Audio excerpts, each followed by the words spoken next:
அஸ்ஸலாமு அலைக்கும் வரஹ்மத்துல்லாஹி வபரகாத்துஹு. எல்லாம் வல்ல அல்லாஹுவின் நல்லடியார்களே, எல்லாம் வல்ல அல்லாஹுவின் பேரருளால் மாநிலம் தழுவிய மாணவர் அணியினுடைய தர்பியா நிகழ்ச்சியில் நீங்கள் அனைவரும் கலந்திருக்கிறீர்கள். இந்த மாணவர் என்ற இந்த பருவம் நம்முடைய வாழ்க்கையில் மிகவும் முக்கியத்துவம் வாய்ந்த ஒரு பருவம் என்பதை இந்த காலத்தில் அவர்கள் விளங்கி கொள்ளாவிட்டாலும் பிற்காலத்தில் இந்த பருவத்தில் பல விஷயங்களை நாம் தவறவிட்டு விட்டோமே என்று பரிதாபப்படக்கூடிய நிலையை பின்னால் அவர்கள் உணருவார்கள். இந்த மாணவர்களுடைய இந்த காலகட்டம் நன்மையான காரியங்களை அள்ளிக்கொள்வதற்கு அல்லாஹ் கொடுத்திருக்கக்கூடிய மிக அற்புதமான ஒரு பருவமாகும். தமிழிலே அழகா ஒரு கருத்தை சொல்வார்கள். இந்த இளைஞர் பருவத்தை பற்றி சொல்வார்கள். கல்லை போற்றாலும் செமிக்கக்கூடிய வயது, பாம்பையும் மிதிக்கக்கூடிய வயது என்று சொல்வார்கள். கல் போட்டு சாப்பிட்டா கூட செமிக்கிற அளவுக்கு நல்ல வலிமையை அல்லாஹ் இந்த டயத்தில் கொடுக்குறான்.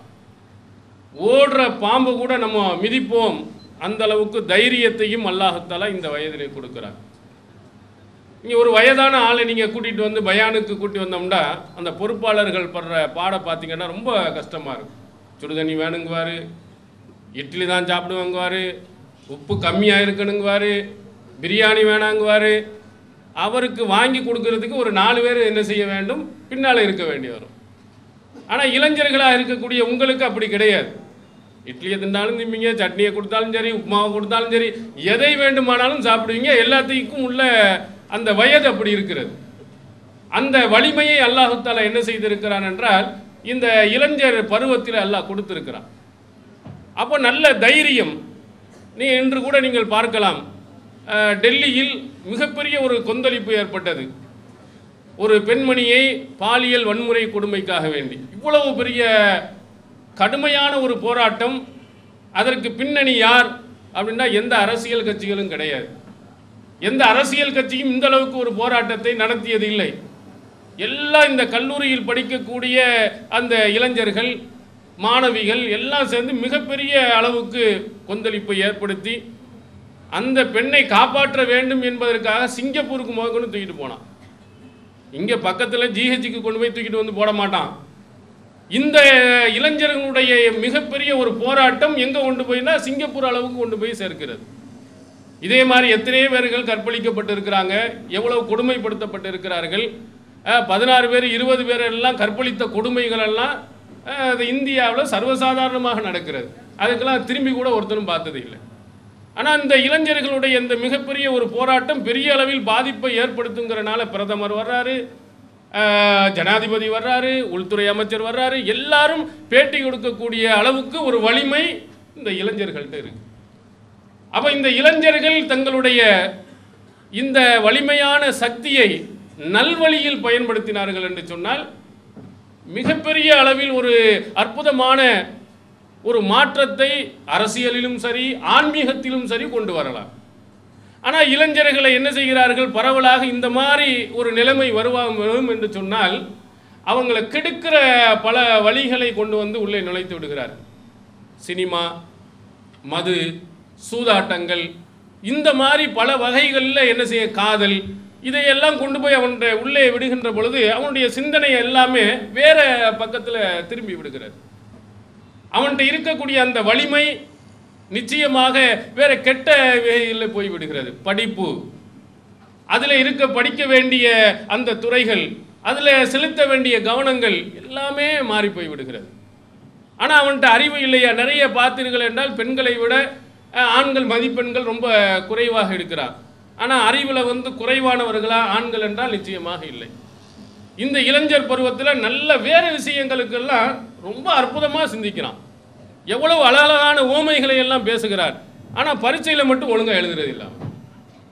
ஒரு பஸ்ஸில் பிரயாணம் பண்ணி கொண்டு போகும்போது அங்கே நடத்துகிறார், கண்டக்டர் சொல்கிறாரு, கடல் மாதிரி இடம் இருக்குது, யாப்பா ஃபுட்பாலில் தொங்கிக்கிட்டு வர்ற, அதுக்கு அங்கேருந்து அவன் பதில் சொல்லுகிறான், ஐயா எனக்கு வந்து நீச்சல் தெரியாது, நான் கரையிலேயே நின்று கொள்கிறேன்.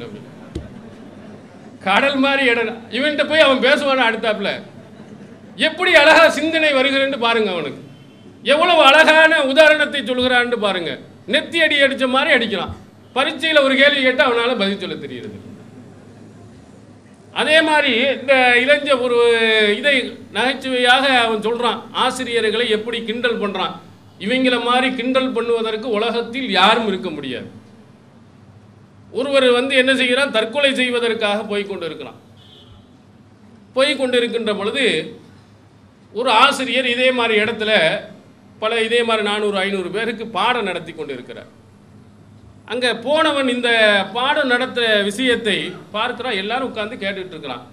தற்கொலைக்கு போனவன் அவன் படிச்சுக்கிட்டு இருந்த பெரிய மாணவன் போனவன் என்ன செய்கிறான், திரும்பி வந்து அந்த ஆசிரியரை பார்த்து சொல்லுகிறான், என்னுடைய தற்கொலை முடிவை நான் நிறுத்திட்டேன். எப்படி நிறுத்தினேன்? உங்களுடைய பேச்சு தான் என்னை வந்து தற்கொலையிலிருந்து என்னை காப்பாற்றியது. ரொம்ப சந்தோஷமாக இருந்திருக்கான். எப்படி என்னுடைய பேச்சில் என்ன கருத்தில் உன்னை வந்து தற்கொலை வந்து காப்பாற்றியது? இந்த பிளேடு போடுற நீ 500 பேர் உட்கார்ந்து கொண்டு கேட்டுக்கொண்டு இருக்கிறான். இதை விட பெரிய கஷ்டம் உலகத்தில் எனக்கு என்ன இருக்கிறது? இவனை இவ்வளவு பொறுத்துக் கொள்கிறார் என்று சொன்னால் உலகத்தில் இதை விட பெரிய கஷ்டம் எனக்கு எதுவுமே கிடையாது. இவர்களை போன்று நானும் இருக்க போகிறேன்னு போயிருக்கு. ஆசிரியர்களை எப்படி கிண்டல் பண்ணுகிறான்னு பாருங்க. ஆசிரியர்களை எப்படி கேலி செய்கிறான்னு பாருங்க. இப்படி அழகழகான உதாரணங்கள் அற்புதமான முறையில் இந்த இளைஞர்கள் நிறைய சொல்லிக் கொண்டு போகலாம். பாடம் நடத்தி கொண்டிருக்கும் போது சொல்லுகிறார், ஜப்பானை பாருடா, அமெரிக்காவை பாருடா. அங்கிருந்து ஒருத்தர், ஐயா உங்க மணியை பாருங்க, டைம் தாண்டி நடத்தி கொண்டு இருக்கிற பாடம். இதெல்லாம் வந்து நீங்க நகைச்சுவையா சொன்னாலும் கல்லூரிகளில் நீங்க நிறைய பார்த்துருப்பீங்க. இந்த மாதிரி ஆட்கள் வந்து இதில் கல்லூரிகளில் இருக்கக்கூடிய இந்த மாதிரி மோசமானவர்கள் இப்படி போய்கொண்டு இருந்தாலும், கேலி கிண்டல் பண்ணக்கூடிய இருந்தாலும், நல்ல விவரம் மிக்கவர்களும் படித்தவர்களும் அறிவாரிகளும் புத்திசாலிகளும் இந்த இளைஞர்களில் கல்லூரியினுடைய படிப்பில் இருக்கக்கூடியவர்கள் நிறைய பேர்கள் இருக்கிறாங்க. அதை வந்து என்ன செய்ய முடியாது, குறைத்து மதிப்பிட முடியாது. ஆனால் அவனுடைய கவனம் எல்லாம் கரெக்டாக இருக்கும் என்று சொன்னால் நிச்சயமாக நல்ல வழியில் சென்று விடுவார். ஒரு ஆசிரியர் பாடம் நடத்துகிறார், ஒரு MBBS. அங்கே படித்து கொடுக்கும் பொழுது அவர் சொல்கிறார், இந்த துறைக்கு நீங்கள் வந்தீங்கன்னா முதல்ல இந்த பயம் என்னன்னு செய்யக்கூடாது, இருக்கக்கூடாது அப்படின்னு சொல்லிட்டு செத்த ஒரு உடம்பை வந்து கத்தியை வச்சு அறுக்கிறார். அறுத்துட்டு அறுத்ததுக்கு பிறகு சொன்னால் இதில் வந்து என்ன செய்யக்கூடாது, அருவருப்பு என்ன செய்யக்கூடாது, வரக்கூடாது, கவனம் ரொம்ப கரெக்டாக இருக்கணும் அப்படின்னு சொல்லிட்டு அந்த உடலை வச்சுட்டு ஆட்காட்டி விரலை வந்து வாயில் வச்சு சப்புறாரு. அதே மாதிரி நீங்களும் சப்புங்க. என்னடா செத்த உடலில் வச்சுட்டு வாயை சப்புறானே அப்படின்னு சொல்லிட்டு எல்லாரும் ஏண்டா வெறுப்பா என்ன செய்ய கையை வச்சுட்டு சூப்பியிருக்கான். அப்போ ஆசிரியர் சொன்னார், ஒருத்தனும் ஒழுங்காக கவனிக்கலை, நான் வைத்தது நடுவிரலை வைத்தேன், கையை சூப்புன்னு தான் ஆட்காட்டி விரலை சூப்பினேன். ஏன்னா மூதேவியில் நீ என்னத்தை கவனிச்சுக்கிட்டு இருந்த அப்படின்னு கேட்டார். அப்போ இவனுடைய கவனம் எல்லாம் எங்கே போகுது? இவனையே கேளுங்க, கல்லூரியில் ஒரு பொம்பளை வந்தான்னா அவள் என்ன பவுடர் போட்டிருக்கா, பான்ஸ் பவுடரா, என்ன சென்ட் அடிச்சிருக்கான்னு முதற்கண்டு அப்படி துல்லியமாக சொல்லுவான். சொல்கிறானா இல்லையா? அவருடைய உள்ளாடையிலிருந்து அவருடைய ஆடைகளுடைய சனிக்கிழமை என்ன ட்ரெஸ்ஸை போட்டால், ஞாயிற்றுக்கிழமை என்ன ட்ரெஸ்ஸை போட்டால், அத்தனையும் அப்படி கேட்டீங்கன்னா மலமளமளமன்னு சொல்கிறான். அவ்வளோ நினைவாற்றல் இருக்குது. பாடத்தில் நேற்று நடத்தின பாடத்தை கேட்டால் சொல்ல தெரியலை, பாடத்தில் கவனம் இல்லை. அப்போ ஏன்னா இவனுக்கு வந்து அறிவு இல்லை என்பதல்ல, இருக்கிறது, அது தவறான வழிகளில் மாற்றப்படுகிறது. அதனால்தான் இளைஞர்களில் வந்து ஒரு 13லேருந்து 16 வயது உள்ள இளைஞர்களில் 30% மேல் குடிப்பழக்கம், போதை பழக்கத்துக்கு ஆளாகியிருக்கிறார். சின்ன வயதிலேயே பீடு குடிக்கிறது, சிகரெட் குடிக்கிறது, போதை. இதில் இளைஞர்கள் வந்து அந்த பக்கம் என்ன செய்யப்படுகிறார்கள், திருப்பப்படுகிறார்கள். அவன் அந்த மாதிரி திரும்புவதின் காரணத்தினால் தன்னுடைய அந்த அழகான அற்புதமான அறிவாற்றலை நல்ல வழிகளுக்கு பயன்படுத்தாமல் போதைகள்லையும் சினிமாக்கள்லையும் இதிலையும் நிறைய இதில் என்ன செய்கிறான், போய்விடுகிறான். அப்போ நம்மிடம் இருக்கக்கூடிய அந்த நல்ல ஆற்றல்களை நீங்கள் நல்வழியில் திருப்பி பாருங்கள். நிச்சயமாக மிகப்பெரிய ஒரு புரட்சியை உண்டாக்கலாம், ஆன்மீகத்திலும் சரி அரசியலிலும் என்று பத்திரிகையில் நேற்று போட்டிருந்தாங்க. ஃபேஸ்புக்கில் வந்து எவ்வளோ பேர் அக்கௌண்ட் வச்சுருக்கான்னா 100 கோடி பேர் இருக்காங்க. ஃபேஸ்புக்கினுடைய நிர்வாகி கொடுக்குறாரு 100 கோடி பேர், அதில் 7 கோடி பேர் இந்தியாக்காரன் இருக்கான். 100 கோடி பேருக்கு ஒரு செய்தி அங்கே போகிறது, அவ்வளோ பேர் வச்சிருக்கிறான். அந்த 100 கோடி உள்ள அந்த ஃபேஸ்புக்கினுடைய தளம் எதற்காக பயன்படுத்தப்படுகிறது? எல்லாம் என்ன செய்கிறான், இன்னொருத்தனை ஒரு பொம்பளையை வந்து என்னது இது கடலை போடுறது, அந்த பொம்பளைகிட்ட வெட்டியாக வெயின் அடிக்கிறது, இந்த மாதிரி விஷயத்துக்கு தான் சாட்டிங் போகிறது தான் பயன்படுத்துகிறானே தவிர நல்ல விஷயத்துக்கு எத்தனை பேர் பயன்படுத்துகிறார்? எத்தனை இளைஞர்கள் அதில் நல்ல விஷயங்களை கொண்டு போய் சேர்க்கிறார்? இல்லை. அழகான ஒரு அற்புதமான ஒரு தளமாக 2 வகை, அது ஒரு கெட்டதுக்கும் பயன்படுகிறது, ஆனால் அதிகமாக கெட்டதுக்கு பயன்படுத்துகிறான். ஒரு செய்தியை அழகாக கொண்டு போய் அங்கே ஒருத்தனுக்கு சேர்க்கணும்னா அடுத்த வினாடி எல்லா மக்களுக்கு, உலக மக்கள் அத்தனை பேர்களுக்கு கொண்டு போய் சேருகிறது. நம்ம அதை பயன்படுத்தி இருந்தோம் என்றால் இந்த மார்க்கத்தினுடைய உண்மையான, இஸ்லாத்தினுடைய உண்மையான கொள்கையை அழகாக கொண்டு போய் சேர்த்திருக்கலாம். இந்த அப்சல் குரு என்ன தூக்கு தண்டனை கொடுக்கப்பட்டிருக்கலாம். இதனுடைய நிலை என்ன? இதை பற்றி நம்முடைய இளைஞர்களுக்கு எத்தனை பேர்களுக்கு தெரிந்திருக்கு? அடுத்த பொம்பளையை பற்றி, அடுத்தவர்களை பற்றி நிறைய ஆய்வு செய்து வைத்திருக்கிறான். ஒரு சகோதரர் கூட இன்று வந்தாராம், கீழே டக்குன்னு ஒரு காடு விழுவுது. காடு விழுந்த உடனே எல்லாரும் சந்தோஷமாக எடுத்து பார்த்துங்க, என்ன பயணத்துக்கு போக சுபஹானல்லதி சஹரனாஹாதா வமா குன்னா லஹு முக்ரினீன் அப்படின்னு நீண்ட ஒரு துவா இருக்குது. அதை மனப்படம் பண்ணதுக்காக வச்சிருப்பான். திருப்பி பார்த்தா பொம்பளை போட்டார். யாருன்னு கடைசியில் விசாரித்து பார்த்தோம்னா காதலி, அது மாற்று மத காதலி. என்னடா இஸ்லாத்துக்கு கொண்டு வருவதற்காக இது அம்மா போட்டால் கூட இல்லை. இளைஞர்கள் அப்படி உருவாக்கப்படுறாங்க. அப்போ நம்முடைய சிந்தனைகள் எல்லாமே என்ன இருக்குன்னா, இளைஞருக்குள்ள இது மாதிரி போது அவரை குற்றம் சுமத்துறது இல்லை, வாழ்ந்த சூழ்நிலை நமக்கு கொடுக்கப்பட்ட இதெல்லாம் எல்லாரும் சேர்ந்து என்னத்தை பேசுகிறான். 4 பேர் சேர்ந்து பேசுகிறார்கள் என்று சொன்னால் மாப்பிள்ளை மச்சான்னு பேசுகிறானே, அவள் பாரு அவள் அப்படி இருக்கிறா, இவ இப்படி இருக்கா, எத்தனை பேசுகிறோம்? மார்க்கத்தை பற்றி பேசுகிறோமா? நல்ல விஷயங்களை பற்றி நாம் பேசுகிறோமா? எதுவும் இல்லை. நம்மளோட சேர்ந்திருப்பதெல்லாம் அப்படி இருப்பதனால அதே மாதிரி ஒருவர், இது ஒருவர் அல்ல, நிறைய பேர்கள் இதே மாதிரி என்ன செய்கிறார்கள், இருக்கிறார்கள். அப்போ மார்க்கத்தினுடைய தொடர்பும் இந்த உலகத்தில் மார்க்கத்தோடு உள்ள செய்திகள் தொடர்பும் நமக்கு தெரியலை. அப்சல் குருவை ஏன் தூக்கில் போட்டான்? அதற்கு என்ன காரணம்? ஒரே ஒரு முஸ்லீம் என்ற ஒரே காரணத்துக்காக. முதல்ல இதுக்கு முன்னாடி கேட்டால் நாடாளுமன்றம் என்பது நம்முடைய இறை ஆண்மையையே தாக்குற மாதிரி உள்ள இடம், அதுக்கு இந்த மாதிரி தண்டனையை தான் கொடுக்கணும். யார்? பிஜேபி போன்ற அமைப்புகள் சொல்லுகிறது. இது உண்மையா? இதில் இவன் உண்மையிலேயே வந்து சம்பந்தப்பட்டு இருக்கிறாரா அப்படின்னா கண்டிப்பாக இல்லை. இவருடைய அந்த தாக்கப்பட்டவரோட தொலைபேசியில் தொடர்பு கொண்டிருந்தார். இதுதான் அதிகபட்சமாக அவருக்குள்ள ஒரு தொடர்பு. இந்திய அரசியல் சட்டத்தின்படி இதுவரையிலையும் கொடுக்கப்பட்ட மரண தண்டனையின்படி ஐ விட்னஸ் இருக்கணும். நேரடியாக கொலை செய்ததை பார்த்ததாக ஒரு ஆள் இருந்தால் தான் மரண தண்டனையை கொடுக்கணும். நீதிபதிகளே என்ன சொல்கிறான்?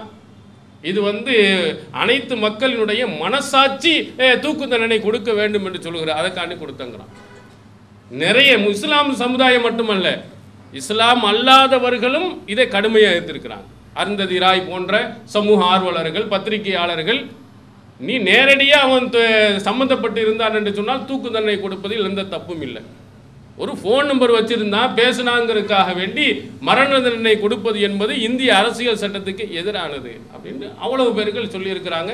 செய்தது என்ன? காரணம் என்ன? முஸ்லீம்கிற ஒரு காரணத்துக்கான தான் கொடுத்தான், வேற எந்த காரணமும் இல்லை. பிஜேபி என்ன செய்வான்? வரக்கூடிய நாடாளுமன்ற தேர்தலில் இவங்க வந்து தீவிரவாதிகளுக்கு சப்போர்ட்டாக இருக்கிறாங்க, நிறைய பேருக்கு தூக்கு போடாமல் வச்சுருக்கான்னு சொல்லிடக்கூடாதுங்கிறதுக்காக வேண்டி காங்கிரஸ் இந்த வேலையை செய்கிறது. இதே காங்கிரஸ் என்ன செஞ்சுருக்கணும்? நாட்டினுடைய பிரதமர், அதே மாதிரி அவங்களுடைய கட்சியினுடைய ஒரு தலைவர், அவனை கொண்டவன் எத்தனை பேர் இருக்கிறான்? மரண தண்டனை நிறைவேற்ற வேண்டிய நிலையில் எத்தனை பேர் இருக்கிறாங்க? தூக்கு போட்டானா? அதை எவனாவது கேட்குறானா? ஒருத்தனும் வாயை திறக்கிறது இல்லை. முஸ்லீம் என்று சொல்லப்பட்டால் அவ்வளவு.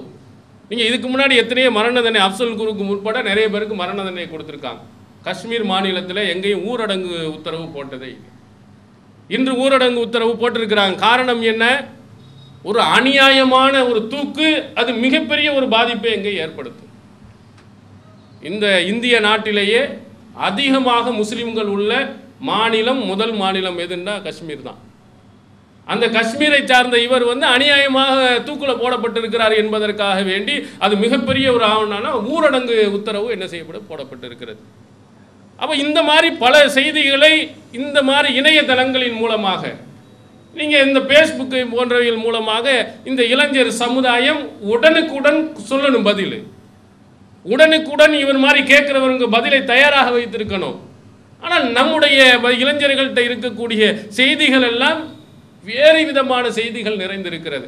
அந்த மாதிரி போகக்கூடாது என்பதற்கு தான் இந்த தர்பியா நிகழ்ச்சியை உங்களுக்கு கொடுக்கப்பட்டிருக்கு. ஒரு தௌஹீதில் இருக்கக்கூடிய ஒரு மாணவர் அணியில் இருக்கக்கூடியவனுக்கு இந்த காலகட்டத்தில் எல்லா செய்திகளையும் என்ன செய்யணும், ஆய்வு செய்து எடுத்து வைக்கக்கூடிய நினைவாற்றல்களை நிறைய வச்சுருக்கு. எவ்வளோ நினைவாற்றல்கள் அல்லாஹ் நமக்கு இந்த வயசில் கொடுக்குறான். வயது கூட கூட அவங்களுக்கு என்ன ஆகும்னா நினைவாற்றல்கள் குறைஞ்சி போயிட்டே இருக்கும். இந்த இளைஞர் சமுதாயத்தில் நல்ல நினைவாற்றல்களை அல்லாஹ் தஆலா கொடுத்துருக்கிறான். அப்போ இந்த மாதிரி செய்திகளை எல்லாம் நீங்கள் வாங்கி வைத்துக்கொண்டு கல்லூரிகளில் நீங்கள் போகும்பொழுது மாற்று மத சகோதரர்கள் இருப்பாங்க.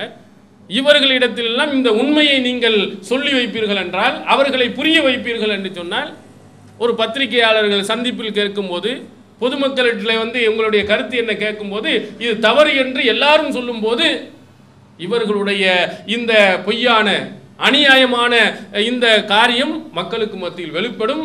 இனிமே அந்த மாதிரி செய்ய மாட்டோம். அப்போ இந்த இளைஞர்களுடைய பருவம் இருக்கிறதே, இந்த மாதிரி விஷயங்களுக்கு அதிகமாக முன்னுரிமை நம்ம கொடுக்கணும். முஸ்லிம்களிலே இருக்கக்கூடிய சில அமைப்புகள் இந்த இளைஞர்களை அவன் எப்படி சினிமா, நாடகம், போதைப் பொருட்கள் என்று ஒரு சிலர்கள் இப்படி கெட்டு போகிறார்களோ, ஒரு சில இளைஞர்களை என்ன செய்கிறார்கள்னா வேறு விதத்தில் இஸ்லாமிய குரூப்பில் இருக்கக்கூடிய சில கொண்டு போகிறான். இந்த இஸ்லாத்திற்கு எதிராக நிறைய பேர்கள் என்ன செய்கிறார்கள், கடுமையான இந்த அப்சல் குரு மாதிரி ஆட்களை தூக்கில் போடுறான். குஜராத்தில் கடுமையான முறையில் கொல்லப்படுகிறார்கள் முஸ்லீம் சமுதாயத்தினர்கள். இதையெல்லாம் எடுத்து காட்டுகிறான், வீடியோ போட்டு காட்டுறான். கடுமையான கொந்தளிப்பு உணர்ச்சிகள், கடுமையாக இந்த தீ விட்டு எரிகிற மாதிரி இளைஞர்களை உருவாக்கி ஜிஹாது செய்ய வேண்டும். ஜிஹாது தான் இதற்கு சரியான வழிமுறை.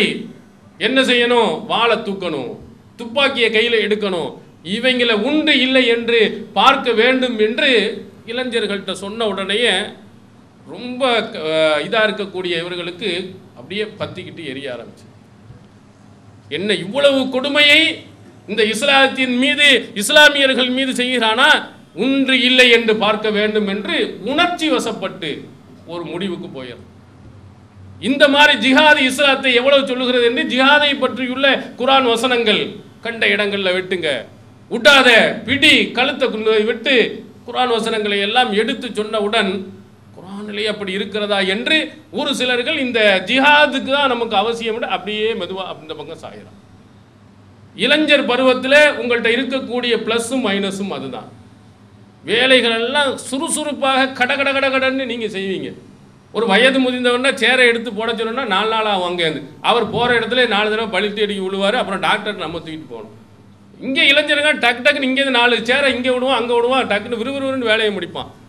அவ்வளவு வேகம் இருக்கிறது, விவேகம் கொஞ்சம் குறைஞ்சிரும். அந்த உணர்ச்சிகளுக்கு முக்கியத்துவம் கொடுக்கக்கூடாது. உணர்ச்சிகள் இந்த நேரத்தில் கரெக்டாக அறிவுபூர்வமாகவும் சிந்திக்க வேண்டும். இளைஞர்களை இப்படி எல்லாம் திருப்பி விட்டு ஒரு சிலர்களை அப்படியே கொத்தாக அள்ளி கொண்டு போகிறான். போனவன் கரெக்டாக நடந்தானான்னு அதுவும் கிடையாது. அந்த மாதிரி சொன்னவர்கள் தங்களுடைய கொள்கையில் இருந்தார்களா என்றால் அதுவும் கிடையாது. முன்னாடி என்ன ஜனநாயகம் ஷிருக்கு என்று அவங்க பேசினாங்க. ஜனநாயகங்கிறது வந்து அது போலி, எடுடா நீ துப்பாக்கியை எடுத்து இஸ்லாமிய ஆட்சியை கொண்டு வா அப்படின்னா. ஆனால் இப்போ என்ன கோஷம், தேசத்தை பொதுவாக்குவோம், அரசியலை நமதாக்குவோம் போட்டிருக்கோம். அதுக்காக வேண்டி என்ன கொள்கை கோட்பாடு எல்லாத்தையும் குழி தோண்டி போட்டாச்சு. வால் போஸ்டரை பார்த்தீங்கன்னா விநாயகர் சதுர்த்திக்கு வாழ்த்து, பொங்கலுக்கு வாழ்த்து, தீபாவளிக்கு வாழ்த்து, என்ன கொடி மரம் எதை விட்டாலும் ஒரு சலிட்டு சடார்னு கொடி வணக்கம்னு அதுக்கு ஒரு மாநாடு. என்னையா இது, எந்தக்கு ஒரு மாநாடு நடத்துன்னு விவஸ்தை இல்லாமல் போயிடுச்சு.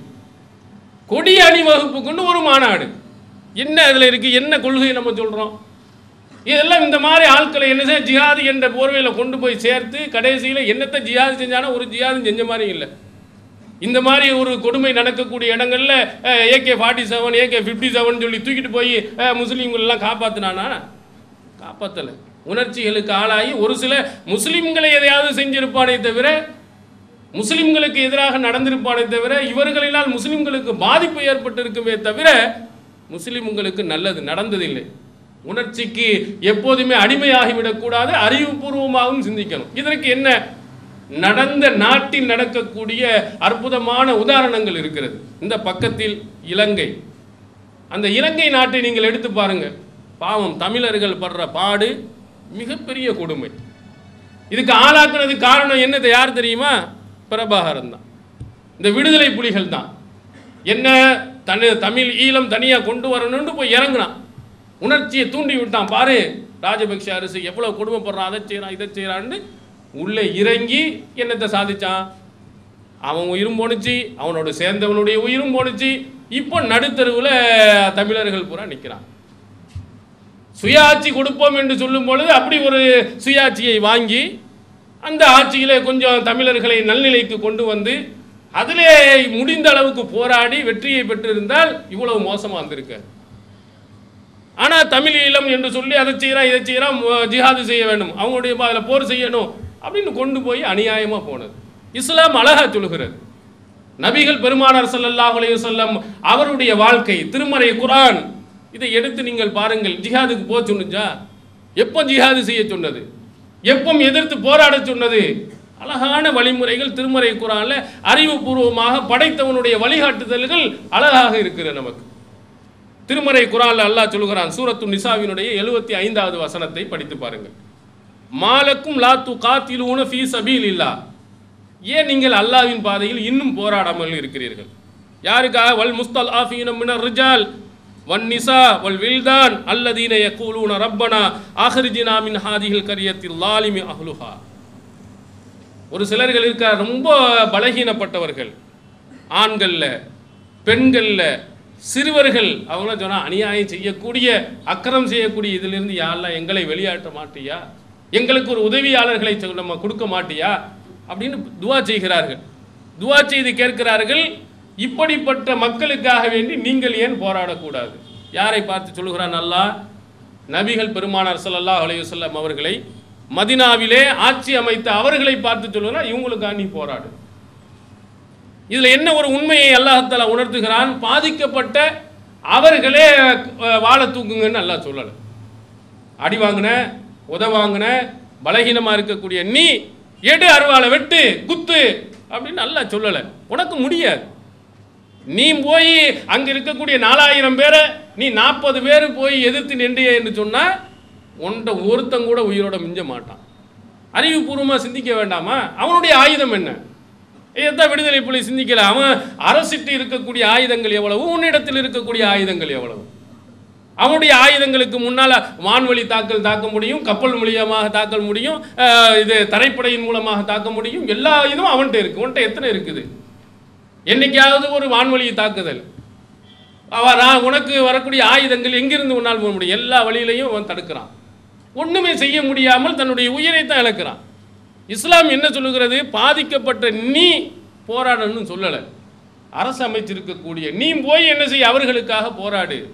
அப்போ ஜிஹாது என்று நம்ம பாதிக்கப்பட்டோம்னா உடனே தூக்குங்கன்னு அல்லாஹ் தஆலா சொல்லலை.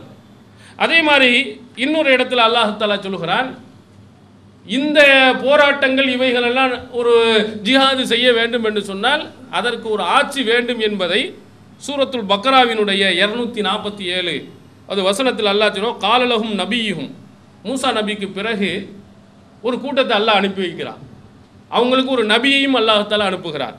அனுப்பினவன் அந்த நபி சொல்லுகிறார், இன்னல்லாஹ கது பாசலக்கும் தாலூத்த மலிகா, அல்லாஹு தாலா உங்களுக்கு தாலூத் என்ற ஒரு மன்னரை அல்லாஹு தாலா அனுப்பியிருக்கிறார் நீங்கள் போராடுறதுக்காக.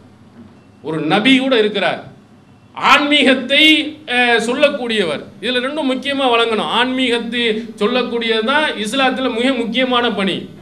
இந்த ஆன்மீகத்தை சொல்லக்கூடியவர் போய் அரசியல் ஈடுபட வேண்டிய அவசியம் கிடையாது. இதுதான் அடிப்படை. சில நபிமார்கள் ஆன்மீகத்தையும் சொன்னார்கள், அரசியலையும் சொல்லியிருக்கிறாங்க. ஆனால் நபியினுடைய மிக முக்கியமான குறிக்கோளை ஆன்மீகத்தை சொல்கிறது தான். இந்த நபி சொல்லுகிறார், தாலூத் என்ற ஒரு மன்னரை அல்லாஹ் அனுப்பியிருக்கிறான், அவங்க பின்னாடி நின்று நீங்கள் போராடுங்க. ஒரு நபி இருக்கின்ற பொழுது அந்த நபிக்கு பின்னால் கூட அல்லாஹ் சொல்ற ஒரு அரசு ஆட்சி அமைந்து அதில் ஒரு மன்னனை உருவாக்கி அவர் மன்னனின் கீழ் தான் நீ என்ன செய்யணும், போராடணும். இஸ்லாத்தினுடைய சட்டங்கள் நிறைய இருக்குது. சில சட்டங்கள் நீங்கள் எல்லாருமே கடைபிடிக்கலாம். தொழுவுங்க, நோன்பு நோருங்க, ஜக்காத்து கொடுங்க, நீங்கள் எல்லாரும் செய்யலாம். ஆனால் திருடினால் கையை வெட்ட வேண்டும், நீங்கள் பிடிச்சி கையை வெட்ட முடியுமா? விபச்சாரம் செய்தார்கள் என்று சொன்னால் கல்யாணம் முடிக்காதவனாண்டா 100 கசையடி, திருமணம் முடித்தவனா கல்லால் எரிஞ்சு கொள்ளணும், உங்களால் செய்ய முடியுமா? இஸ்லாம் அப்படி சொல்லலை. அதற்கு ஆட்சி தலைமை இருக்குது. சில காரியங்களை பொதுமக்கள் எல்லாரும் செய்யலாம், சில காரியங்களை ஆட்சி தலைவர்கள் தான் செய்யணும். அதே மாதிரி எப்படி திருட்டுக்கு கைவிட்ட நம்மளால் முடியாதோ, விபச்சாரத்துக்கு தண்டனையை நம்மால் கொடுக்க முடியும், ஆட்சி கொடுக்க முடியும். அதே மாதிரி தான் ஒருவரை எதிர்த்து போராட வேண்டுமென்றால் ஒரு ஆட்சி அமைந்து தான் செய்யணும். ஆட்சி அமையாமல் என்ன செய்யக்கூடாது, செய்யக்கூடாது. அது இல்லாமல் அதற்குரிய வலிமைகளும் உங்களிடத்தில் இருக்கணும். அது அல்லாஹ் தஆலா ஆட்சி அமைந்தனா ஐதுலஹும் மஸ்ததாத்தும் மின் குவத்தும் அம் ரிபாத்தில் கைலி துஹிபூன பிஹி அதுவல்லாஹ் வ அதுவக்கும் ஆகரீன மின் தூனிஹிம். சூரத்துல் அன்ஃபால் 8வது அத்தியாயத்தின் 60வது வசனத்தில் சொல்கிறார், நீங்கள் உங்களால் முடிந்த அளவுக்கு போர் குதிரைகள், போர் தளவாடங்கள் இதெல்லாம் நல்லா தயார் பண்ணி வச்சுக்க. இதன் மூலமாக எதிரிகள் பயப்படணும். உன்னை பார்த்து அல்லாஹ்வுடைய எதிரி, உன்னுடைய எதிரி, இன்னும் மற்றவர்கள்லாம் வச்சா ஒரு தட்டுனா. அமெரிக்காவை பார்த்து பயப்படுறோமே, அமெரிக்காவை எதுக்கு பயப்படுறான்? எல்லாரும் பெரிய நல்லவர், உத்தமர் அப்படின்னு தான் பயப்படுறான். எல்லா அணு ஆயுதங்கள் அத்தனையும் அவன் வச்சிருக்கிறான். அவன் செய்கிற அட்டகாசங்கள், அநியாயங்கள், அக்கிரமங்கள் எல்லாத்துக்கும் தெரியுது. ஆனாலும் தெரிந்தவர்கள் என்ன செய்யறது இல்லை, பயப்படுறது இல்லை, அதனை எதிர்ப்பது இல்லை. காரணம் என்னவென்றால் அவ்வளவு ஏதாவது சொன்னால் உடனே குண்டத்துக்கு போட்டுருவான். அப்போ நீ போராடும் பொழுது உன்னுடைய ஆயுதத்தை வச்சு பயப்படணும். ஜியாதி என்ன வச்சிருக்கான்? அவன் 2 ஓட்டை கத்தியை வச்சிருப்பான். இதை வச்சு பயப்படுவாரோ எல்லாரும்? உனக்கு துப்பாக்கியை தூக்கி பிடிக்க தெரியுமா? முதல்ல சுட தெரியுமா? உனக்கு ஒன்றும் தெரியாது. ஜிஹாதுக்கு வா, ஜிஹாதுக்கு வா. உன்னை பார்த்தான் என்று சொன்னால், உன்னுடைய ஆயுதங்களை பார்த்தான் என்று சொன்னால் எதிரிகள் நடுங்குவாண்டா. போ, உன்ட என்ன இருக்கு? அப்படி எந்த ஒரு விதமான இதுவும் இல்லாமல் ஜிஹாது ஜிஹாது நீ கூப்பிடுற. அல்லாஹ் அப்படி சொல்லுகிறானா? ஒரு மன்னர் ஆட்சி வந்தாலும் கூட ஆயுதங்கள் எல்லாம் கிளீனாக இருக்கணும், பார்த்து பயப்படணும். அல்லாஹு தஆலா, அல்லாஹ்வினுடைய தூதர் அவர்கள் போனாங்க. அவங்களுடைய அந்த கட்டமைப்பு, அவர்கள்ட்ட இருந்த மன உறுதி எல்லாம் எதிரிகள் 1 மாத காலம் தூரம் அளவுக்கு இருக்கக்கூடிய எதிரிகளை கூட பயமுறுத்தும் அளவுக்கு அல்லாஹ் உதவி செய்திருக்கிறான். நம்மள்கிட்ட ஒன்றும் கிடையாது, ஆட்சியும் கிடையாது. நம்ம சொன்னவனு 7000 குரூப்பாக இருக்கிறான். நம்ம இஸ்லாமிய சமுதாயத்தில் அமைப்புகளில் பார்த்தீங்கன்னா அல்லாஹுக்கு புற்றீசல் மாதிரி. அரசியல்வாதினா தோற்று போயிடுவான். கொஞ்ச நாள் வந்துட்டா நம்மளும் ஏபிசிடின்னு தான் பேரை என்ன செய்யணும், வைக்கணும் கட்சி. அவ்வளவு கட்சி உருவாயிடுச்சு, அவ்வளவு இயக்கங்கள் உருவாயிடுச்சு. என்ன ஒற்றுமை இருக்கு உனக்கு? உதாரணத்திற்கு பாபர் மசூதி, அதை இடித்ததுக்கு எதிர்த்து போராடின எல்லாரும் ஒன்றா சேர்ந்து போராடினாங்களா? என்ன போராட்டங்கள் என்று வந்தால் ஆளுக்கு ஆளு ஒவ்வொருத்தரும் தனித்தனியாக நான் தான் செஞ்சேன்னு காட்டணும்னு 7000 குரூப்பாக இருக்குது. அதுலேயே ஒற்றுமை இல்லை. 7000 குரூப்புகள், 7000 கொள்கைகள். அப்போ இந்த மாதிரி ஆட்களை வைத்துக்கொண்டு நீ என்னத்தை போராட போகிற, என்னத்தை ஜிஹாத் செய்ய முடியும்? உன்னிடத்தில் ஒரு வலிமை, ஒற்றுமை எதுவுமே இல்லை. அல்லாஹ் சொல்லுகிறான், அப்படி ஒற்றுமையாக ஒரு அரசாட்சி வந்தாலும் கூட என்ன இருக்குன்னா நல்ல வலிமையான ஆயுதம் இருக்கணுங்கிறான். அப்புறம் அதுக்கடுத்து அல்லாஹ் தஆலா சொல்லுகிறான், யா அய்யுஹன் நபி ஹர்ரில் முஃமினின் அல் கிதால், மூமின்களே, நபியே, மூமின்களுக்கு போர் செய்யுமாறு நீ ஆர்வம் ஊட்டும். ஐயக்கும் மின்கும் இஸ்ரூன சாபிரூன யக்லிபு மிஅத்தைன், 20 பேர்கள் இருந்தால் 200 பேரை வெல்ல முடியும். ஒரு பொறுமையோடு இருக்கக்கூடிய 20 பேர் 200 பேரை இது பண்ணலாம். அதே மாதிரி ஒரு 100 பேர் இருந்தான் என்று சொன்னால் அவன் என்ன செய்யலாம், 1000 பேரை என்ன செய்யலாம், மிகைக்கலாம்னு அல்லாஹ் குர்ஆன்ல சொல்றான். 1க்கு 10. அவன் 10 பேர் இருந்தால் நீ ஒரு ஆள் இருந்தால் என்ன செய்யலாம், போராடலாம் அப்படின்னு அல்லாஹ் சொல்லிட்டு அடுத்து அந்த சட்டத்தை மாற்றுகிறான். அல் ஆன ஹஃபவல்லாஹு அன்கும், அல்லாஹ் இப்போது உங்களுக்கு கொஞ்சம் லேசாக்குகிறான். அலிம அன்னஃபீக்கும் லாஃபன், உங்கள்கிட்ட பலகீனம் இருக்கிற தெரியுது, உங்களுக்கு பலகீனம் இருக்குது. அந்த அளவுக்கு 1க்கு 10 கொஞ்சம் பயப்படுகிறீர்கள். அந்த பலகீனத்தை எல்லாம் அறிந்து அல்லாஹ் சொல்லும், ஐயக்கும் மின்கும் மியத்துன் சாபிரத்துன் யக்லிபு மிஅத்தைன், பொறுமையாக இருக்கக்கூடிய 100 பேர், வெறும் 100 பேர் அல்ல, எதையும் தாங்கிக் கொள்ளக்கூடிய அளவிற்கு 100 பேர் இருந்தால் 200 பேரை பண்ணலாம். நம்முடைய இதுக்கு பாதி அவன் 200 பேர் இருந்தான் என்று சொன்னால், அல்லது ஒரு 1000 பேர் இருந்தான் என்று தான் நம்ம 500 பேர் அளவுக்கு இருக்கணும். அந்த 500 பேரும் சாபிர், நல்ல உறுதிமிக்க பொறுமைசாலிகளாக இருக்கணும். அப்படி பொறுமைசாலிகளாக பாதிக்கு பாதி இருந்தால் என்ன செய்யலாம்? நீ வெற்றி அடையலாம். இது இஸ்லாம் காட்டும் வழி. ஒரு போர் செய்யணும்னா உனக்கு ஒரு தலைமை இருக்க வேண்டும், ஒரு மன்னர் ஆட்சி இருக்க வேண்டும், அந்த ஆட்சியின் கீழே உனக்கு ஆயுதங்கள் இருக்கணும். நீ யாரை எதிர்த்து போராடுகிறாரோ அதில் பாதி அளவாவது உன்கிட்ட இருக்கணும். இருந்தால்தான் போர். இந்தியாவில் நம்ம எத்தனை சதவீதம் நம்ம சொல்லிக் கொள்வது எவ்வளவு? 20% நம்ம சொல்கிறோம். முஸ்லீம்களில் வெறும் 20%. என்ன ஆயுதம் இருக்குது நம்மள்கிட்ட? இருந்தால் மிளகாப்படியை வச்சுருக்கலாம். வீட்டில் இருக்கக்கூடிய அதான ஆயுதம் இருக்குது. அருவாமனையை வச்சுருக்கலாம், மிளகாப்படியை வச்சுருக்கலாம். அவன் இப்படின்னு தூக்கி ஒரு குண்டை தூக்கி போட்டான்னா 20 கிலோமீட்டர் அவ்வளோதான். அந்த அளவுக்கு அவன் ஆயுதத்தை வச்சுருக்கான். என்ன ஜிஹாது? இஸ்லாம் இதை சொல்லுகிறதா? திருமறை குரானை படித்து பார்க்கணும். உடனே அவன் செய்கிறதெல்லாம் இது அநியாயம்தான், அக்கிரமம் தான். இந்த அக்கிரமத்தை எதிர்த்து நம்ம ஜிஹாதுன்னு நம்ம போனோம்னா இருக்கிற அத்தனை பேரையும் இது பண்ணிடுவான். எல்லாத்தையும் தூக்கிட்டு போயிடுவான். எல்லாத்துக்கும் பிரச்சனையை உருவாக்குவான். அறிவுபூர்வமாக சிந்தி, ஆக்கப்பூர்வமாக நீ சிந்தி. இந்த நாட்டில் இருந்து கொண்டு நம்முடைய சமுதாயத்தை பாதுகாப்பதற்கு என்ன வழி இருக்கிறது அதை பாரு என்று நம்ம சொல்லுகிறோம். நீ இளைஞர்களாக இருக்கக்கூடிய கல்லூரி மாணவர்கள் இந்த மாதிரி உள்ளவர்கள்ட்ட உள்ள இந்த தவறான சிந்தனையை நீங்கள் போக்கணும். ஜிஹாதுங்கிற இஸ்லாம் அப்படி சொல்லலை.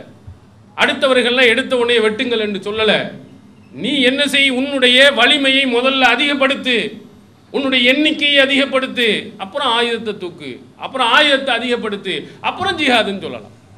இஸ்லாத்தில் அப்படி சொல்லாமல் இருக்கக்கூடிய அநியாயங்கள் அக்கிரமங்களை பார்த்து கொண்டு என்ன செய்கிறது?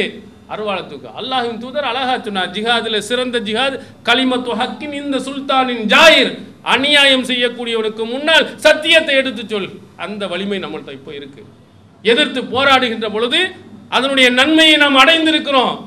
பாபர் மசூதி டிசம்பர் 6 என்று வந்துவிட்டால் அள்ளிக்கிட்டு போயிடுவான். யார் வீட்டில் இளைஞர்கள் இருக்க முடியல, கொத்து கொத்தா தூக்கிட்டு போய் இடித்தவன், அவன் பாதிக்கப்பட்டவன், நம்மளை கொண்டு போய் உள்ள தூக்கி வச்சான். இந்த மாதிரி நிலைமை நடந்ததா இல்லையா? இந்த நிலையை மாற்றி டிசம்பர் 6 ரோட்டில் நின்று போராடுவோம் என்று காட்டி இன்று எவனாவது கை வைக்கிறானா? நம்முடைய வலிமையை எடுத்து காட்டிய போது, இந்த நாட்டின் உள்ள அனுமதிக்கப்பட்ட முறையில் போராடிய போது அதனுடைய வெற்றியை நம்ம கண்டிருக்கிறோம். அப்போ நமக்கு முடிந்த அளவு எவ்வளவோ அதைத்தான் செய்யணும். இதைத்தான் இஸ்லாம் சொல்லுகிறது. ஆனால் இளைஞர்களை இந்த மாதிரி தவறான வழிக்கு கொண்டு போகும் பொழுது நீங்கள் அதை உணர்த்தணும், அந்த மக்களுக்கு விளக்கணும், அந்த மாதிரி மக்களிடத்திலே சரியான கருத்துக்களை எடுத்து சொல்லணும். நீங்கள் இருக்கக்கூடிய கல்லூரிகளில் ரொம்ப அற்புதமான இடம் உங்களுக்கு. இந்த மாதிரி ஒரு மண்டபத்தை பிடித்து எல்லாத்தையும் அழைத்து வைத்து பேச அவசியம் இல்லை. நீங்கள் இருக்கிற இடமே கல்லூரிகளில் எல்லா மாணவர்கள், அந்த மாணவர்கள்ட்ட 2 வகையாக முஸ்லிம்கள் மத்தியிலையும் மாற்று மதத்தவர்களுக்கு மத்தியிலையும் உங்களுடைய கருத்துக்களை எடுத்து சொல்லிட்டு, ஒருத்தன் பொம்பளையை சுற்றிக்கிட்டே இருப்பான், ஒருத்தன் வேறு விதமான போதை பழக்கத்தில் போனான். நம்முடைய இலக்கு அனைத்தும் சத்திய கருத்துக்களை அவனுடைய இதில் கொடுக்கணும். ஒவ்வொருவரும் 10 பேரை மாதத்துக்கு 10 அல்லது மாதத்துக்கு 20 என்று அங்கு இருக்கக்கூடிய மாணவர்களை சரியான கருத்தில் கொண்டு போய் நம்ம இழுத்துட்டு வரணும். எல்லாரும் கெட்டவன் அல்ல, அவர்களுக்கு சொல்லிக் கொடுக்கப்பட்டதை வைத்து கொண்டு பேசிக்கொண்டு இருக்கிறான். அவங்கள்ட்ட உண்மையை முதல்ல ஒரு நாள் பாருங்க, 2வது ஒரு நாள் பாருங்க, 3வது ஒரு நாள், இப்படியே நீங்கள் சொல்லிக்கொண்டே போனீர்களே ஆனால் நிச்சயமாக அவர்கள் நம்ம கொள்கைக்கு வராங்க. அல்லது குறைந்தபட்சம் நம்மளை எதிர்க்காம தான் இருப்பாங்க. அவங்க நியாயமாக தான் இருக்கிறாங்க, அவங்களுடைய கருத்து சரிதான் என்று முஸ்லிம்களை பற்றிய ஒரு நல்ல எண்ணம் என்ன செய்யும் இருக்கும். அதனால் நம்முடைய இளைஞர்களை நல்ல வழியில் கொண்டு போய் சேர்ப்பதற்கு இந்த மாதிரி இடத்தை நல்லா பயன்படுத்தணும். நபித்தோழர்களுடைய காலத்தில் சத்தியத்துக்காக உயிரை கொடுத்தவர்களில் முதலிடத்தில் நீங்கள் இளைஞர்களை பார்க்கலாம். அதில் குறிப்பாக அன்னை கூட மன்மோகன் சிங் சொன்னால் இந்தியாவில் தான் அதிகமான இளைஞர்கள் இருக்கிறார். கெட்டு போனவனும் இங்கே தான் அதிகமாக இருக்கிறான். இளைஞர் கூட்டம் நிறைய இருக்குது. அந்த கூட்டத்தை அழகான வழியில் திருப்பி கொண்டு வாங்க, அழகாக கொண்டு போகலாம். ரசூல் ஸல்லல்லாஹு அலைஹி வஸல்லம் காலத்தில் இருந்த இளைஞர்கள் சமூக அக்கறை, நபியின் மீது உள்ள பற்று எவ்வளவு இருந்திருக்கிறது. நம்ம ஆட்கள் கூட சொல்லலாம், ரசூல் ஸல்லல்லாஹு அலைஹி வஸல்லம் அவர்களை இழிவுபடுத்தி படத்தை எடுத்திருக்கிறான், மோசமாக படத்தை எடுத்திருக்கான்னு போய் சொன்னோம்னா, ஓஹோ அப்படியா மாப்பிள்ள கொஞ்சம் இருவ நான் சாப்பிட்டுட்டு வந்துடுறேனே, அவன் கொஞ்சம் அப்போ என்ன சொன்ன அப்படின்னு கேட்போம். அல்லாஹ்வின் தூதர் அவர்களை அவமதிக்கிறான் என்று சொன்னால் ரத்தம் கொதிக்காம அப்படியோ யார் சொன்னா அப்படின்னா அவன் என்ன உணர்வு இருக்குன்னு பாருங்க. நபி ஸல்லல்லாஹு அலைஹி வஸல்லமுடைய காலத்தில் அபூஜஹில் என்ற மிகப்பெரிய கொடியவன் இருந்தான். அவனை கொண்டது யாரு? கொண்டது யார்? 2 இளைஞர்கள், முஆத், சில அறிவிப்புகள் முஅவீத், 2 பேரும் முஆத் என்றும் சொல்லப்பட்டிருக்கு, சில முஅவீத் என்றும் சொல்லப்பட்டிருக்கு. 2 இளைஞர்கள். இந்த இளைஞர்கள் பத்ர் போர்க்களத்தில் போய் வயது முதிர்ந்த அப்துர் ரஹ்மான் பின் அவுஃப் ரலியல்லாஹு அன்ஹு அவர்களை பார்த்து, ஹல் தாரிஃப் அபா ஜஹில், அபூஜஹலை தெரியுமா? குத்தி விட்டு அவருக்கு ஆச்சரியம், என்னடா பொடி பசங்க உட்காந்துக்கிட்டு இருக்கிறதுலேயே பெரிய தலைவனை பற்றி பேசுகிறாங்களே என்ன அப்படின்னு கேட்கும் பொழுது அழகா சொல்லுகிறார். அந்த 2 சகோதரன் சொல்லுகிறார்கள், நாங்கள் நபி ஸல்லல்லாஹு அலைஹி வஸல்லம் அவர்களை பற்றி யசுப்புன் நபி ஸல்லல்லாஹு அலைஹி வஸல்லம், இந்த அபூஜஹல் இருக்கிறானே அவன் நபி ஸல்லல்லாஹு அலைஹி வஸல்லம் அவர்களை திட்டுகிறானா. யாரா? அல்லாஹ்வின் தூதர் அவர்களை திட்டுவதாக. உஹ்பிர்து அன்னஹு யசுப்பு ரசூலுல்லாஹி ஸல்லல்லாஹு அலைஹி வஸல்லம், நாங்கள் கேள்விப்பட்டோம் இந்த அபூஜஹல் அல்லாஹ்வின் தூதர் அவர்களை திட்டுகிறானாம். வந்து ரசூல் ஸல்லல்லாஹு அலைஹி வஸல்லம் அவர்கள் மதீனாவுக்கு வந்து எத்தனை வருஷம் ஆப்போம்? எத்தனை வருஷம் இருக்குன்னு சொல்லுங்க பார்ப்போம். பத்ர் போருக்கு ரசூல் ஸல்லல்லாஹு அலைஹி வஸல்லம் அவர்கள் மதீனாவுக்கு வந்து எத்தனை வருடம்? என்ன ஒருத்தருக்கும் தெரியல. 2 வரை ஹிஜ்ரி 2 நடக்கிறது. ஹிஜ்ரத் செய்து 2வது வருடம் தான். அந்த அன்சாரிகளை சந்தித்தது 2 வருடம் தான். அந்த 2 வருடத்தில் அந்த அன்சாரிகளுக்கு தெரிகிறது இந்த அபூஜஹல் அல்லாஹ்வின் தூதர் அவர்களை திட்டுறான்.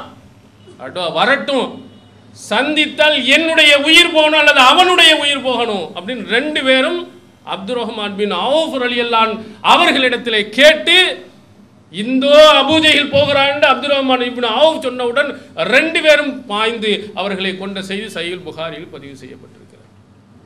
எவ்வளவு உணர்வு இருக்குதுன்னு பாருங்க. இளைஞர் தான் அவங்க.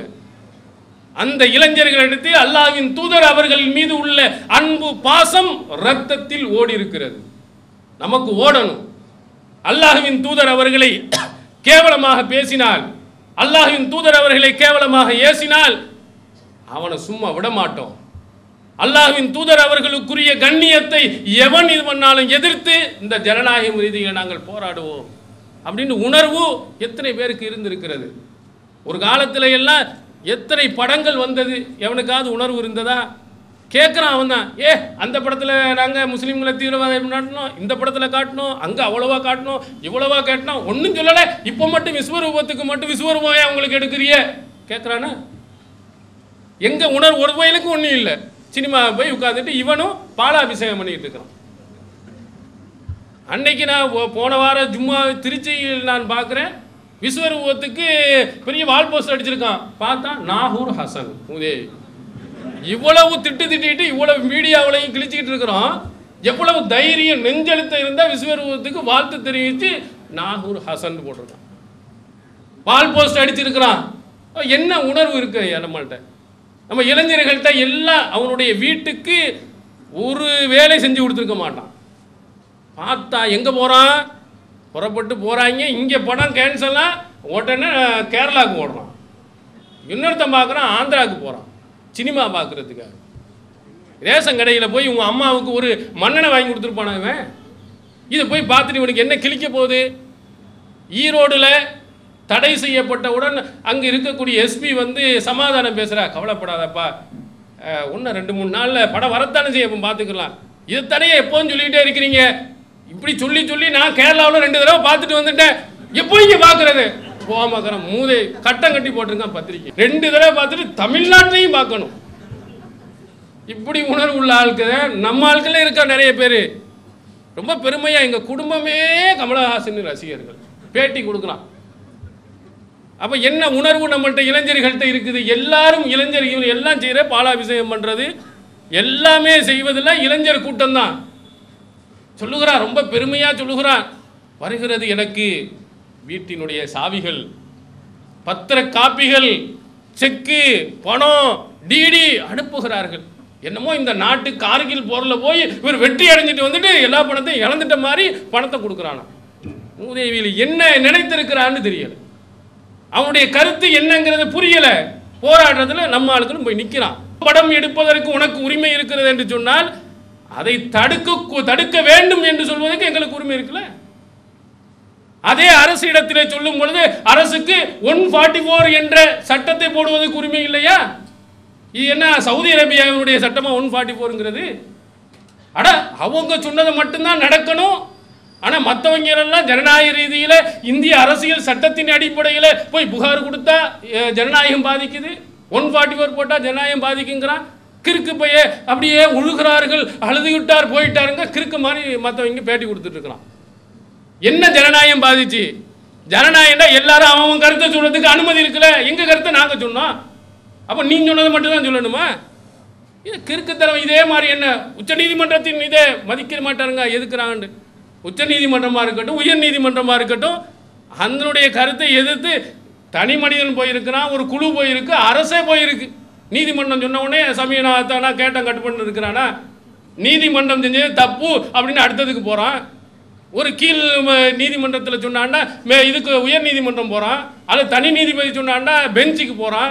பெஞ்சும் சரியில்லைன்னா உச்ச நீதிமன்றம் தனி நீதிபதி, அப்புறம் பெஞ்சு, இப்படின்னு அரசியல் சாசன பெஞ்சுன்னு 7000 இதுக்கு போகிறானே. அவன்லாம் மதிக்கலைன்னு அர்த்தமா?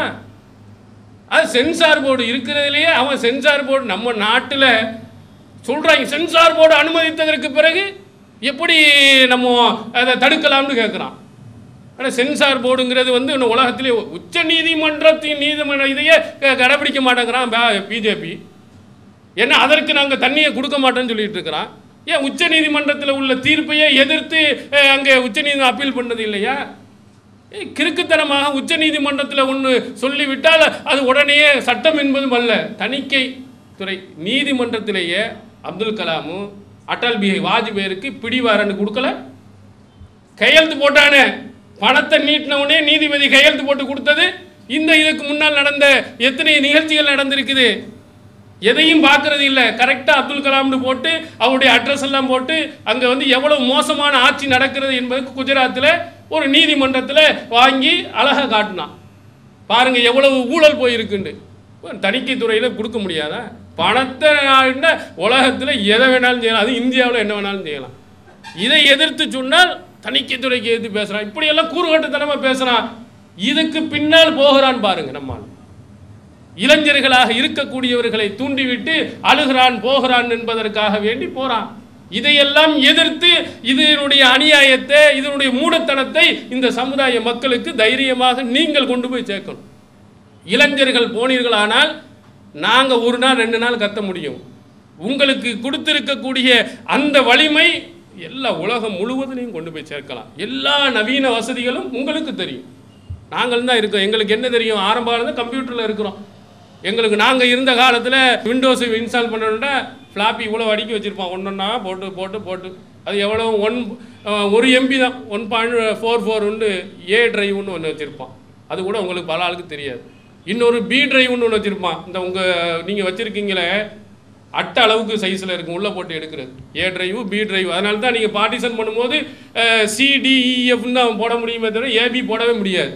அந்த காலத்தில் ஏ ட்ரைவ்னு வச்சுருந்தான், பி ட்ரைவ்னு வச்சுருந்தான். Windows 95லேருந்து வந்தாலும் எங்களுக்கு என்ன செய்யாது, உள்ளுக்குள்ளே ஒரு ப்ரோக்ராம் டைப் பண்ணது இருக்கிறத எதையாவது டைப் பண்ணி செய்யலாமே தவிர புதுசாலாம் ஒன்றும் தெரியாது.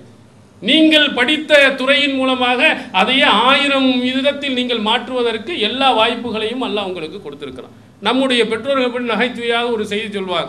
ஒரு புள்ள போய் சொல்லியிருக்கோம், ஆப்பா எனக்கு எல்லா பிள்ளைகளும் டேப்லெட் வச்சுருக்கு, எனக்கு ஒரு டேப்லெட் வேணும்.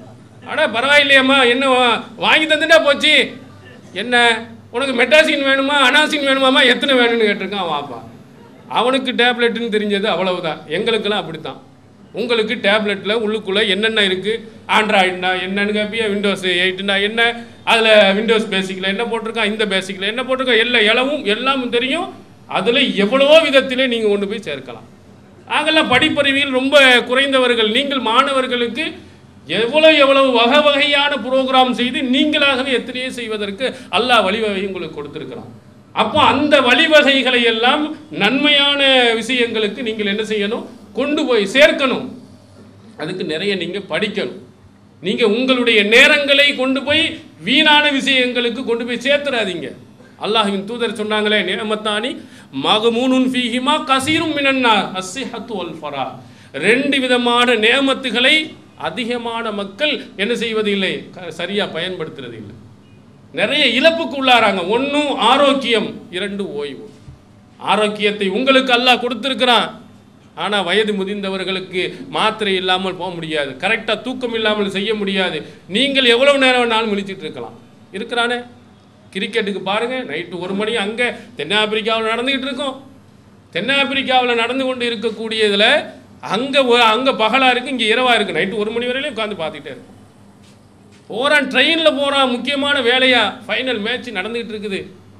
வீட்டுக்கு ஃபோனை போட்டு, அம்மா ஸ்கோர் என்னன்னு பார்த்து சொல்லு. அவன் அம்மாவுக்கு, ஏப்பா எங்கப்பா இருக்குது என்னன்னு தெரியலையப்பா. அந்த 11ஆம் சேனலில் பாரு, அந்த கீழே ஓரத்தில் போட்டிருப்பான் 11 அப்புறம் 9 போட்டிருக்குப்பா. 11 9 கேட்டா அப்படி அது ஒழுங்கா பாருமா. 11 என்ன போட்டு 11 9 AM போட்டிருக்குப்பா. அம்மா அது டைம்மா, இந்த பக்கம் பார் போட்டு உயிரை எடுக்கிற ட்ரெயினில் போகும்போது சொல்லிட்டு இருக்கிறாங்க. என்ன ஆர்வம் அவனுக்கு பாருங்க. இளைஞர்களில் மூதையை அடுத்த நாள் பார்த்தா பேப்பரில் ஒவ்வொரு பால்லையும் எப்படி போட்டாங்கிறது போடுறான். டிவியில் பார்த்தா அப்படி சுலபமாக தான் 50 தடவை போடுறான். இவனுக்கு தாங்க முடியலை. அதே மாதிரி நம்ம ஆட்களுக்கு பயானுக்கு போகிறோங்க, நீங்கள் பார்ப்போம், பயான் போட்டு கேன்சல் ஆச்சு. என்ன ஜி கேன்சலு? இது இந்தியா பாகிஸ்தான் ஃபைனலு, ஒருத்தரும் வரமாட்டாங்க. பயானையே நம்மளாலே கேன்சல் பண்ணுறான். நம்ம இளைஞர்கள் எங்கே போகிறோம்? அது என்ன லாபம் கிடைக்கிறது? நம்முடைய நேரங்களை எதுக்கு ஒதுக்குறோம்? படிப்பை விட மார்க்கத்தை விட உட்காந்து அப்படியே இப்படி. ஆனால் இங்கே உட்காந்து பாருங்கள், இரவு தொழுகையில் பாருங்கள், யாராவது 2 தொழுவானா? ஏன் நைட்டு பூரா 2 காலையில் எங்கடா கம்மியான 10-15 நிமிஷத்தில் 8 ரக்காயத்தை முடிக்கிறான்னு பார்த்துட்டு டக்குன்னு பாஞ்சு போயிடும் தொழுகிறதா இருந்தால் கூட. ஆனால் இதுக்கு 2 மணி நேரம் 3 மணி நேரம்னாலும் உட்காந்து பார்த்து ஒவ்வொன்றா வளைக்கிறான். அந்த மாதிரி அப்போ நம்முடைய நேரங்கள் இப்படி வீணாகப்படுது. அதான் ரசூல் ஸல்லல்லாஹு அலைஹி வஸல்லம் 2 அழகான ஆரோக்கியத்தை, அழகான நேரத்தை எல்லாம் உங்களுக்கு கொடுத்துருக்குறான். அதை நீங்கள் நல்ல வழியில் பயன்படுத்துவதில்லை. நீங்கள் உங்களுடைய தாவா பணியை வீரியமாக செய்யணும். எல்லா விஷயமும் உங்களுக்கு தெரிந்திருக்கணும். அதற்காக நேரத்தை நீங்கள் ஒதுக்கணும். டிவிக்கு நம்ம படத்துக்கு ஒதுக்குறோம் சொல்கிறான். அன்னைக்கு இந்த விஸ்வரூபத்துக்கு பார்த்தா அதை அந்த தனி நீதிபதி இந்த 144 போட்ட தடை தப்புன்னு சொன்ன உடனே எங்கள் கை கால் ஓடலை, கால் ஓட, நைட்டு பூரா நான் தூங்கலை, காலையில் 6 மணிலேருந்து நிற்கிறேன்னு சொல்கிறான். சினிமா தேட்டருக்கு காலையில் 6 மணிக்கு நிற்கிறான். நைட்டு பூரா தூங்கலையா, காலையில் 6 மணிக்கு நிற்கிறான் பாருங்க. அப்போ எவ்வளவு நேரத்தை வீண். இதில் என்ன பார்த்து என்ன கிடைக்கிறது நமக்கு? ஒன்றும் இல்லை. பெற்றோருக்கு நீ உதவி செஞ்சுருக்கலாம், சகோதரனுக்கு செஞ்சுருக்கலாம், இந்த சமுதாயத்துக்கு ஒதுக்கியிருக்கலாம். ஒன்றுமே இல்லாமல் இந்த கூத்தாடிகளுடைய இந்த படங்களுக்காக வேண்டி அவ்வளவு நேரத்தை ஒதுக்குறான். நீங்கள் அந்த மாதிரி போகாதீங்க. உங்களுடைய நேரங்கள் மார்க்கத்தை படிப்பதற்கு நேரத்தை ஒதுக்கி வாருங்கள். மார்க்கத்திற்காக வேண்டிய நேரங்களை அதிகமாக ஒதுக்குங்க. ரசூலுல்லாஹி ஸல்லல்லாஹு அலைஹி சஹீஹுல் புகாரியில் இதே இளைஞர் கூட்டம், நஹ்னு ஷபபத்துன் முத்தகாரிபூன், ஒத்த வயதுடைய இளைஞர்கள் நாங்கள். அக்மம்னா இந்த 20 யௌமம் வ லைலா, அல்லாஹ்வின் தூதரை விட 20 நாட்கள் நாங்கள் தங்கணும். 1 நாள் 2 நாள் அல்ல, 20 நாட்கள் தங்கி இந்த மார்க்க விஷயங்களை படித்து இளைஞர் கூட்டம். அது இளைஞர் கூட்டத்தில் அத்தனை இந்த மாதிரி வேறு விஷயங்களுக்கு போவான். இங்கே தர்பியா நிகழ்ச்சிகளில் நிறைய இடங்கள் நம்ம பார்த்தோம்னா பாதிக்கு மேலே ஆள் இருக்க மாட்டாங்க. காட்டா டீ கடையை, டீ போடுற இடத்துல, பிரியாணி போடுற இடத்துல, பொட்டணம் போடுற இடத்துல பாதி கூட்டம் அங்கே நிற்கிது. அதில் பாதி பேர் வர்றது இல்லை. ரசூல் ஸல்லல்லாஹு அலைஹி வஸல்லம் அன்றைய காலத்தில் அவர்கள் 20 நாட்கள் அந்த இளைஞர் கூட்டத்தினர்கள் அல்லாஹ்வின் தூதர் அவரிடத்திலே தங்கி மார்க்க சட்டங்களை படித்தார்கள். படித்துவிட்டு ரசூல் ஸல்லல்லாஹு அலைஹி வஸல்லம் இர்ஜு இலா அஹ்லீக்கும், உங்கள் குடும்பத்தினிடத்தில் செல்லுங்கள், வ அல்லிமூஹும் வ முரூஹும், இதை படித்ததில் அவங்களுக்கு கற்றுக் கொடுங்கள்னு சொன்னாங்க.